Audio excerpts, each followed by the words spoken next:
Hey loves, before we dive in to today's episode, I want to remind you to sign up for my next free workshop, Freedom to Rise.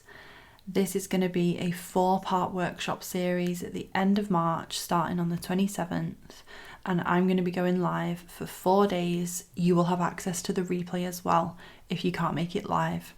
This series is for you if you are ready to rise into the woman you're here to be and step into your next level of yourself, your belief, your identity, so that you can manifest the life beyond your wildest dreams in the next 6 to 12 months and beyond. You're going to learn the number one thing you need to harness within yourself in order to manifest. And the beauty of it is you already have it. We're just going to unlock it and strengthen it even more. You're going to learn the key places to start to become your own wisest healer, and why your healing journey and healing and releasing what is holding you back is also another key place to focus on, because we need to clear that shit out so that you can create the life you want, so that you can move forward. Because right now you probably feel stuck. Maybe you're self-sabotaging, procrastinating, or just not feeling like your life and the momentum that you're gaining with your goals is like 100% turning you on, lighting you up, like stoking that fire within you, that passion, that drive, that intuitive pull forward that's like a full body fuck yes. That's what I want your life to feel like. And if you're ready for that and so much more for free, please join us in this week, Freedom to Rise. The link is in the show notes, or you can head straight to cathorrocks.com/workshop. You literally have nothing to lose, and your dream life and next level self to gain. I always say it's a flex for me that my paying clients sign up for my free workshops, because they are that valuable. You know, there's no fluff. It's not a week-long sales pitch. Like, we are packing value, inspiration, mindset shifts, actionable takeaways, journal prompts, and so much more into this week. So get your cute butt signed up for free at the link in my show notes now. Hello, welcome to today's mini episode on the question, do you really need to feel it to heal it? This is something that I've seen a lot. I've probably said it a lot as well in personal development, spiritual awakening, healing journey, etc., etc. Feel it to heal it. You've got to feel it.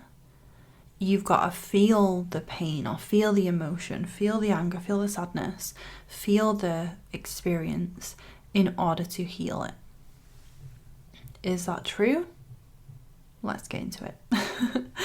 So, I first of all want to talk about what is actually under the surface of this quote, the science of the trauma of it, if you will. And I still need to do a full episode on healing and trauma specifically, but for now I want to keep it concise.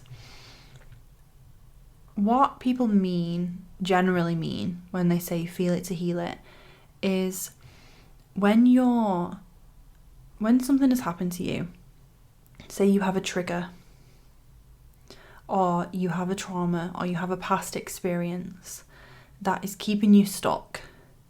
And this can be anything from the very, intensely horrific, painful things that people experience in life. Being a victim of crime, loss, grief, death, divorce, the very visceral, obvious things that we would think of as painful, traumatic, etc. All the way down the sliding scale to your you have an intense fear of judgment because when you were 5, like someone in class made fun of you in front of everyone and the whole class laughed. That's an example still of a trauma, of something that the body is held onto. And so in that example, if you were to need to feel it to heal it, it would be like feeling that intense pain, that intense fear of judgment, that shame, all those feelings, in order to heal from that and move forward. And the science behind this is because the body and the unconscious mind and the nervous system has stored this event, this memory. It's like it gets imprinted, it gets like a stamp. It gets stamped on as this moment where you experienced an emotional intensity that your mind, your unconscious mind, essentially applied a meaning to it.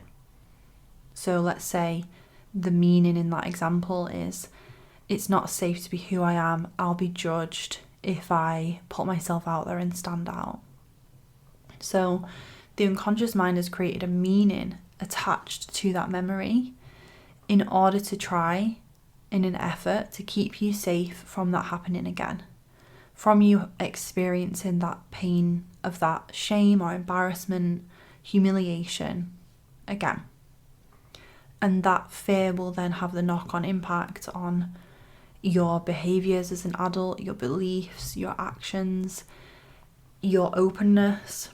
You know, if you have that meaning applied to that situation, maybe you struggle to promote your business, or you struggle to put yourself out there in dating or friendship even, or you never put yourself forward for opportunities in work because there's a fear, an underlying fear of judgment. And if you were to need to feel it to heal it, it would be feeling the full spectrum of that. And the science behind why that can be effective is, think of a memory imprint like that as this open loop in your mind. Because often what happens is we have an intense emotional response in the moment, and sadly, unfortunately, the majority of us are either not taught how to actually process our emotions in the moment and regulate our nervous system. So the emotion almost gets stuck. It's never fully processed, it's never fully moved through. And we're not taught tools on how to do that in the moment or after the moment, shortly afterwards. And an example in the animal kingdom is like if you see your pet, your dog, your cat bang into something, they shake. They are quite literally physically shaking the cortisol out of their body. Or like when my dog has had a lot of mental stimulation, or he's been on a long walk, he's had a lot of intense emotions. Maybe he's like had a dog bark at him on the street or growl at him. He's barked at another dog, or he's been playing.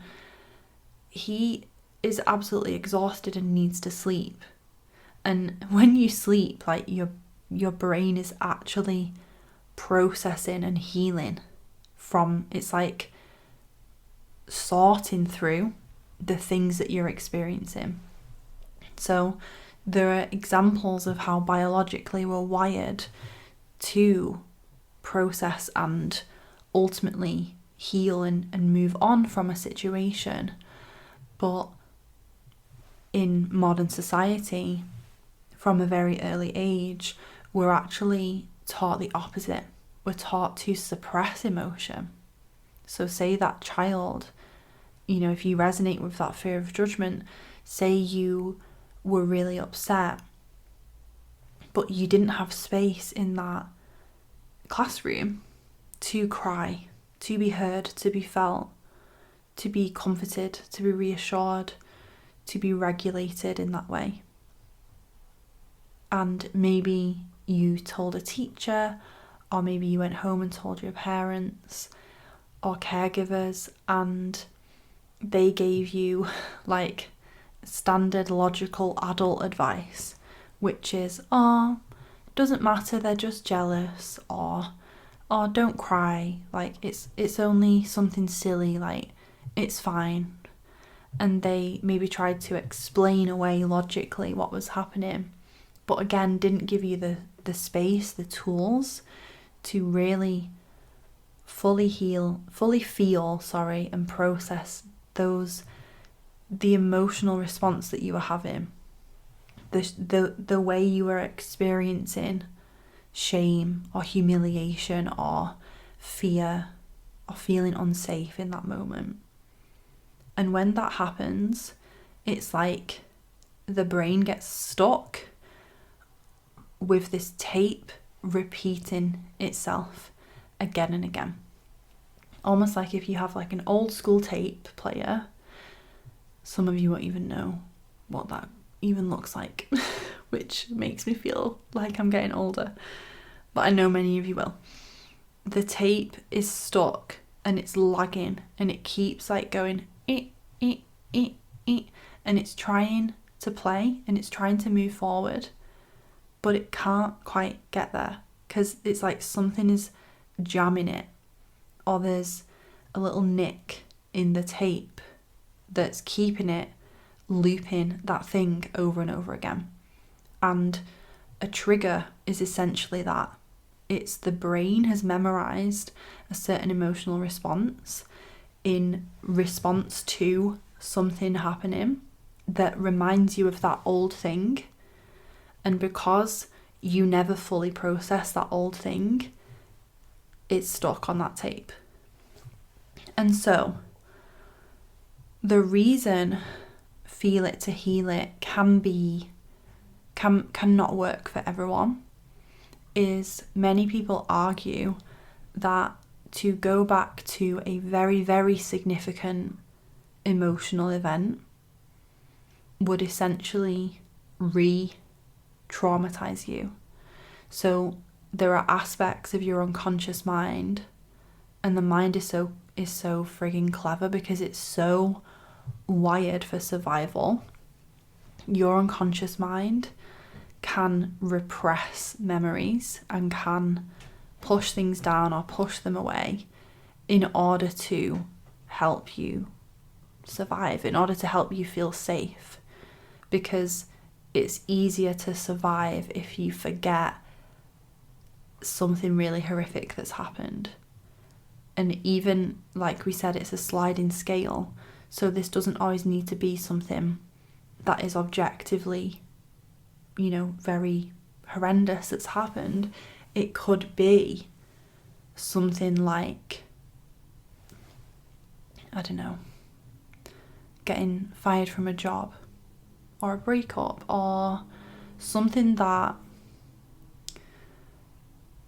to you was so significant in your life. And it could be childhood, early years, teenage years, young adulthood, even into adulthood. But if it's significant enough for you, some people argue that if you've in any way suppressed that and pushed it down, that you feeling it again would make it worse, would do more harm than good. And so this is a really nuanced topic because you can kind of see the argument for both. You can see that feeling something and allowing yourself to process it will close that loop and allow the brain to do its thing where it's like sorting through the files of your memories, and it goes, okay, we've resolved that one now. Like, we can move on. We can we've fixed the tape so it can keep playing. But you can also see if something has been repressed and pushed down, how bringing it up can be very difficult for someone.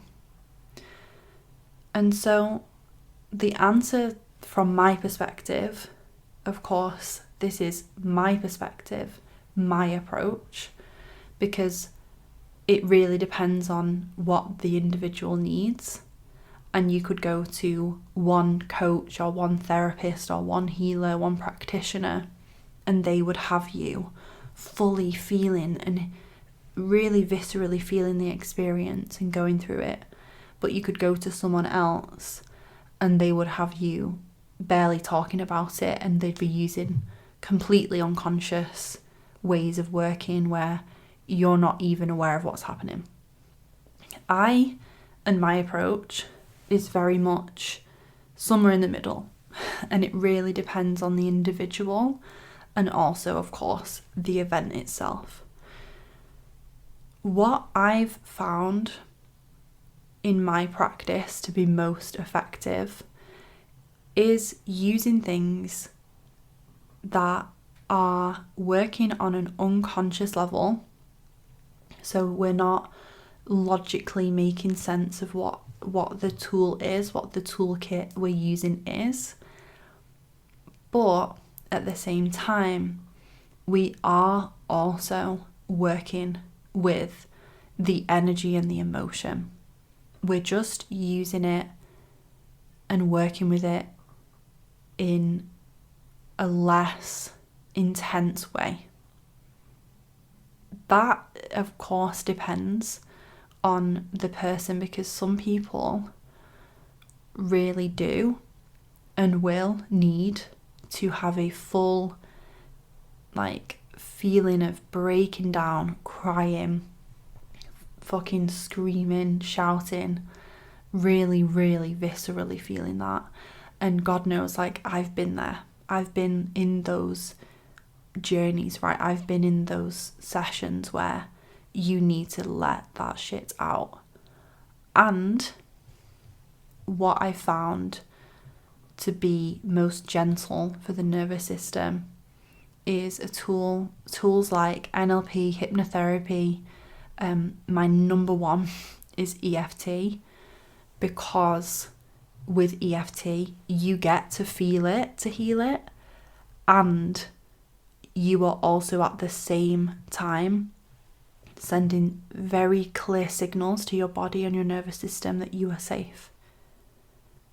And you're actually aiding and gently guiding and supporting the body, your energy, your energetic body and your physical body to cycle through those emotions, to cycle through that memory, to resolve it in a way that is supporting you. So yeah, during EFT, many clients will cry and will get really emotional, and they feel safe, they feel grounded, they're in their body, they're not panicking, they're not re-traumatizing themselves, they're not in the event. And if they are, and if they're struggling with that, we can use other techniques. We can even use EFT to get them to a place where they're dealing with the situation as a separate thing. So a technique that I love to use is naming it. So if, say, we're working with some shame around a past event, we don't need to necessarily go into the event. We can work with the purest emotion of shame, and we can make that an object, make it a colour, give it a texture, give it a weight, give it something that is separate to me or separate to you, so that you can still cycle through it, you can still process it without your conscious mind needing to describe the memory or the event itself. So the answer is, do you need to feel it to heal it? I would say it depends. It really depends. in most circumstances, I think feeling it is one of the most beneficial things you can do. And at the same time, we do need to be working with tools that allow that resolution to happen. Something else I want to add, especially for suppressed and repressed memories, another rule we learn and we teach and abide by in NLP is, which by the way stands for neuro-linguistic programming and is a part of the unconscious mindset work that I'm certified in. We learn that the unconscious mind presents memories that it's actually ready to process and ready to resolve. So if things come up, say, because I know I've had this, a memory will pop up into my head, into my awareness, into my brain during a period where I'm actively working on myself. I've got my Reiki appointments in, I'm doing EFT with my own therapist, I'm, working with one of my friends, Ashley, at the moment. She's an amazing healer. And my brain will go, ooh, I remember this happened, I remember this, someone said this, I remember this happened. And it's all in aid of me and my healing and my journey, because my mind is only going to present something to me if I'm ready to let it go. And I'll never forget, Manifestation Babe said this in her program that I did a few years ago. It's coming up because it's going. I think she said they got told that at her ayahuasca retreat. It's coming up because it's going. And that's something I want to leave you with today. It's coming up because it's going. It's coming up because it's ready to be processed. It's ready to be healed. It's ready to be released. And knowing that's how your mind and your body, your nervous system works, you get to, even if the thought of reaching out for help is daunting, you get to know that you're ready for it. And your mind has chosen that you are now ready for it. So please know that.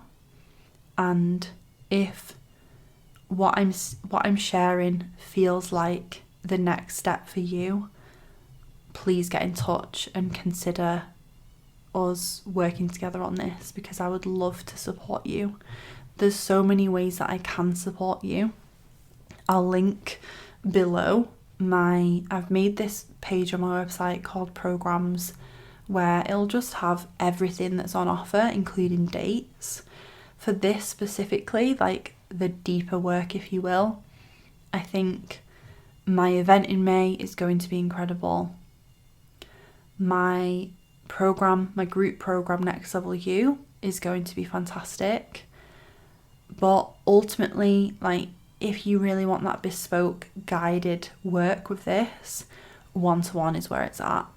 And my one-to-one program is linked on that page with application info and everything else you need.